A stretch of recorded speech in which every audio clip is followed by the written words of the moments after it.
Hello everyone, welcome back to my channel Jharna blog. তোমরা কেমন আছো? আশা করি তোমরা সবাই ভালো আছো। আমি তো ভীষণ ভালো আছি। তো ভালো আছি বলে আজকে একটা জায়গা যাচ্ছি, আমি, আমাদের একটা কাকি আর আমার মেয়ে। তো চলো পুরো ভিডিওটা দেখো, স্কিপ করবে না বন্ধুরা। তো অলরেডি চলেও এসেছি, আর কোন জায়গায় এসেছি দেখে হয়তো এতক্ষণ তোমরা বুঝে গেছো। তো হ্যাঁ, তোমরা যেটা বুঝেছো সেটাই, আমরা এসেছি ডাহাপাড়া ধাম। তো এসে দেখো এখন গঙ্গা স্নান করছি। এই যে আমি স্নান করে উঠলাম, তো এবার চেঞ্জ করব। আর এদিকে আমার কাকি দাঁড়িয়ে আছে, আমার মেয়ে কিন্তু ক্যামেরাটা করে দিচ্ছিল আর কি। তো দেখো এই যে ভিউ, কোনো দিন পাবো দেখতে বলো তো? সবসময় কি পাওয়া যায় এই ভিউগুলো? যখন গঙ্গা স্নান করতে আসি, গঙ্গার ধারের এই সিনগুলো দেখতে ভীষণ ভালো লাগে আর কি। তো দেখো আমার কাকি, আমি, তারপর আমার মেয়ে, আর আমি একটু দেখো এখন কিন্তু স্নান হয়ে গেছে, একটু ক্যামেরাবন্দিও করে নিলাম যে এই ভিউগুলো ভীষণ ভালো লাগছিলো। তো কাকি আঙুল দিয়ে দেখিয়ে দিচ্ছিলো যে এগুলো তোলো, তাই বলছিল আমাকে দেখো কত সব। আর এই সব থেকে বড় কথা হচ্ছে এই যে দেখতে পাচ্ছ নৌকো, এই নৌকোতে আমরা মানে ছবিও তুলেছিলাম আমার মেয়ে আমি, ভীষণ ভালো লাগছিল, নৌকোটা খুব সুন্দর। তারপর দেখো চলেও এলাম, এবার কিন্তু ছোটো ধামে ঢুকেছি, ডাহাপাড়া ছোটো ধাম। আজকে কিন্তু ছোটো ধামেই কীর্তন হবে, তারপর মহাপ্রসাদ দেওয়া হবে। মহাপ্রসাদ বলতে খিচুড়ি হবে। তো পুরোটাই দেখো, ভিডিওটি স্কিপ করবে না।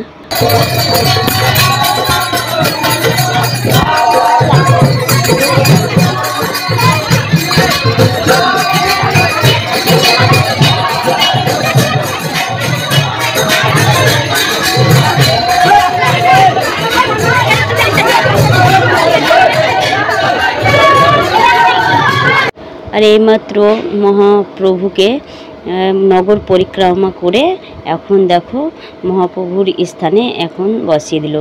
তো 7 পাক করে ঘুরলো, তার পিছু পিছু আমরাও ঘুরলাম, ভীষণ ভালো লাগলো। আর এখানে যে দেখতে পাচ্ছ হরির লুট ছিটা ছিল, বাতাসা, চকলেট অনেকগুলো ছিটা ছিল গো। তো আমরাও কুড়িয়েছিলাম। আমার মেয়ে সেই টাইমে আবার একটা জায়গায় গিয়েছিল, জল ভরতে গিয়েছিল, সেই জন্য ও পায়নি, আমি প্রচুর কুড়িয়েছিলাম জানো।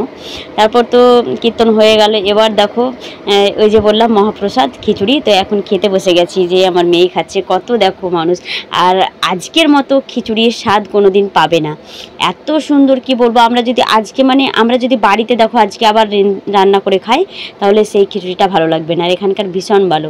তারপর খাওয়া দাওয়া করতে চলে এলাম। এটা হচ্ছে তোমার জগৎবন্ধু ডাহাপাড়া বড় ধামের পেছন দিককার গেট।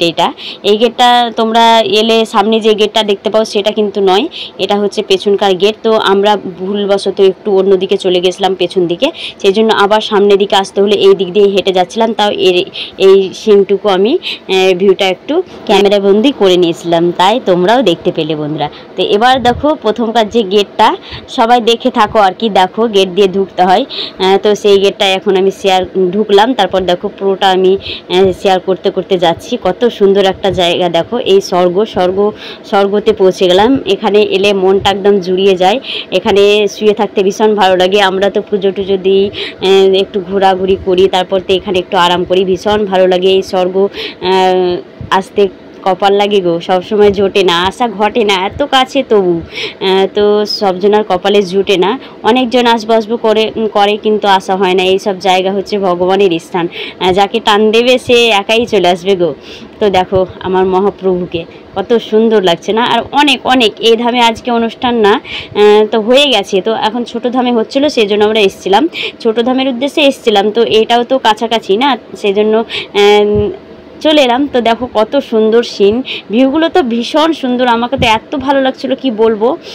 আমার কাকিমা আমাকে বলছিল যে সব ক্যামেরাবন্দি করে নাও, ভালো লাগছে দেখো, এগুলো তোলো এরকম করে বলে দিচ্ছিলো আর কি। ভীষণ ভালো লাগছিলো, ভীষণ। বাড়ি যেতে তো মন চাইছিল না, তবু কি করব, বাড়িতে যেতেই হবে। তো বিকেলের দিকে গিয়েছিলাম বাড়ি। এবার গেট থেকে বের হলাম, এবার কিন্তু পথে দাঁড়িয়ে আছি টোটো ধরার জন্য। এবার বাড়ির দিকে রওনা দিচ্ছি। আর টোটোতে এসেছিলাম, কোনো কিছু শেয়ার করিনি, অলরেডি বাড়িও চলে এসেছি। দেখো গুড ইভিনিং। তো এখন কোনো কিছু চেঞ্জও করিনি। তো এবার কিন্তু আমি লাইভ করব বন্ধুরা, আর তারপর শুয়ে যাব, তাই বলছি দেখো। তো যাই হোক, আজকের ভিডিওটা কেমন লাগলো অবশ্যই কিন্তু তোমরা জানিও, একদম মিনি ব্লগ, বড় না। তো এখানে এন্ড করছি, টাটা, গুড নাইট। তোমরা সুস্থ থেকো, সাবধানে থেকো, আবারও নেক্সট একটি মিনি ব্লগে দেখতে পাবে। Tata, bye bye, good night.